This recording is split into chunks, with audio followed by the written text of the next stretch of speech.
ambition to achieve net zero transition. It has done over 200 gigawatt of renewable energy, and it has been able to bring down the price from about close to 24 rupees per unit to around 2 rupees, close to around 2 rupees. It has also demonstrated that using India's size and scale, it can make very radical interventions. It procured 400 million LED bulbs and brought down sharply the prices of LED bulbs were brought down to almost 20% of their original price because of size and scale. Later we did this 6,000 buses procurement, and we demonstrated for 6 cities, and we demonstrated that actually the price of a EV bus could be cheaper than, on an OPEX basis, could be cheaper than a fossil fuel bus, a combustion bus. And the next round, the tenders for 10,000, and hopefully Tarun will drive leadership, where the third tender would be of 30,000 buses so that we can bring down the price. So in all these areas, we've demonstrated that unlike what economists say, many economists say, and Bill Gates in particular said that when you move from fossil fuel to clean fuel, you have to pay a green premium. What India has demonstrated, that India can do this using its size and scale to do it at a green discount rather than a green premium. And therefore, India has in many areas shown that net zero is net positive for India. And my view is that biogas is very critical for India because it provides a solution for energy, it provides a solution for environment, it provides a solution for employment. It's very critical because 42 of our cities figure in the list of the most polluted cities of the world, of the top 50 cities. And therefore, if we have to provide a better quality of life for our citizens, then in urban areas, in rural areas, if we could provide 120 million women LPG connection instead of cooking firewood, I mean, the Prime Minister drove that, and we could provide LPG connection and transform their lives. No country in the world has been able to transform lives of women the way India has transformed the lives of women by providing them LPG instead of cooking on firewood, which was spoiling their health. If to that size and scale we could do this, there's no reason why we should not succeed in biogas. And therefore, it's incumbent upon each one of you sitting here at the end of the conference to draw out just one page on what it would require for us to succeed.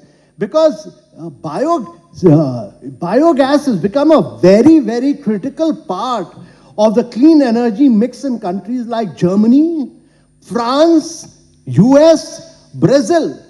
And India has to carve its own path for biogas. It's, to my mind, very critical because the government has shown its intent that with 5,000 CBG plants, it has planned under the SATAT scheme, the Sustainable Urban Alternative Towards Affordable Transformation Initiative. Now, it has also done a vast range of initiatives under a whole range of schemes the government has taken. Look at the Swachh Bharat mission, which has transformed the waste management practices across India. The government allocated 10,000 crore under the Gobar Dhan initiative for establishment of 500 CBG plants.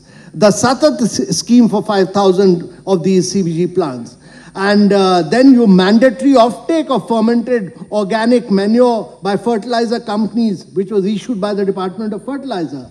And then the National Biogas and Manure Management Program, which promotes the installation of biogas plants in rural areas, converting organic waste into clean energy. And again, the National Mission on Sustainable Agriculture, which integrates biogas into rural development, offering sustainable solution for agricultural waste. Now, my view is that without succeeding in compressed biogas, it'll be and in a decentralized manner across India. It'll be very difficult to clean up India. It'll be very difficult to meet our net zero target. It'll be very difficult for India to cut down its import of natural gas. And it'll be very difficult for India to provide vast-scale employment.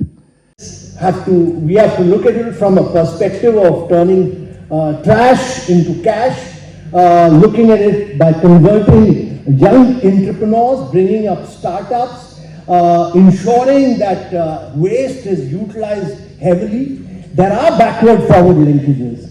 There are issues of procurement. There are issues of technology. There are issues of innovation. There are maybe issues of policy support. Government has taken a vast range of initiatives. Some issues were pointed out by the ED of GAIL in terms of land, etc. But if those could be spelled out in a one page at the end of this conference, some of us will sit down with the state governments and find, after all, it's also the state governments are also determined to clean up their cities. Indore has done it, Surat has done it, Bhubaneswar has done it. Many cities have cleaned up their cities by doing compressed biogas.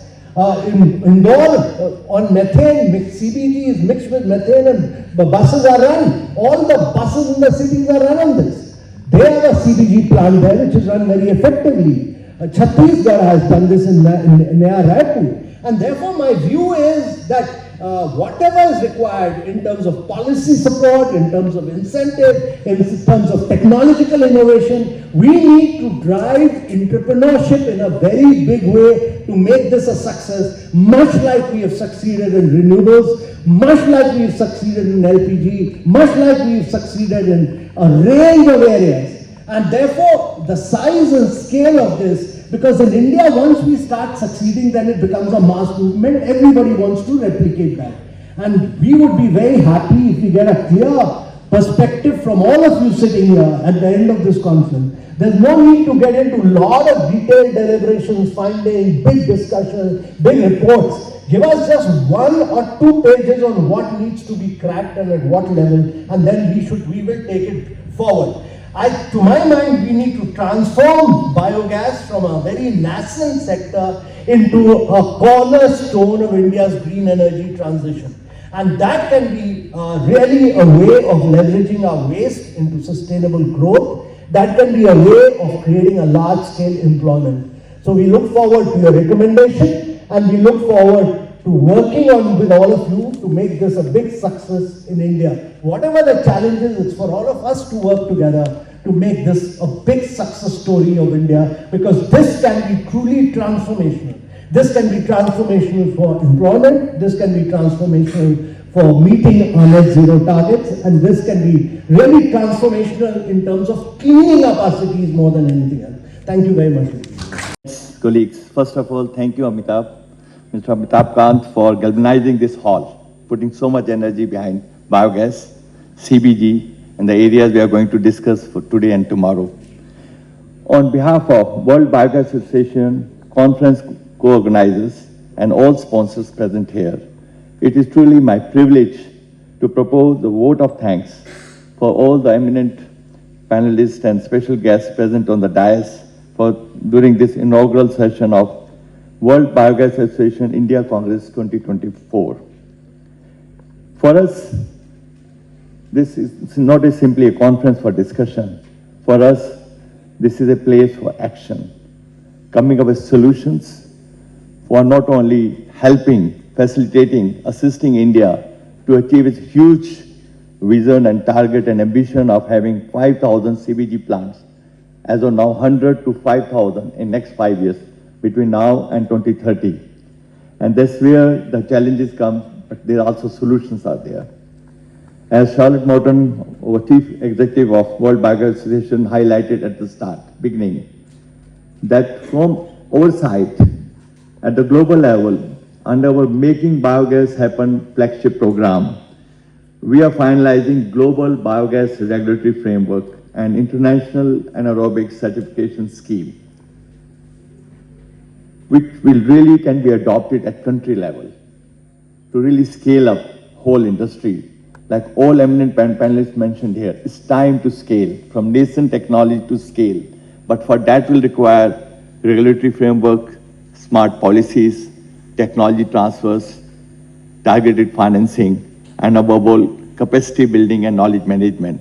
And that's where partners and global leaders come together, including World Biogas Association, which is playing that very important role to bring all stakeholders together at the national level, at the global level, to bring biogas agenda at the core of energy security, waste management, circular economy, and above all, like Mr. Kant mentioned very clearly,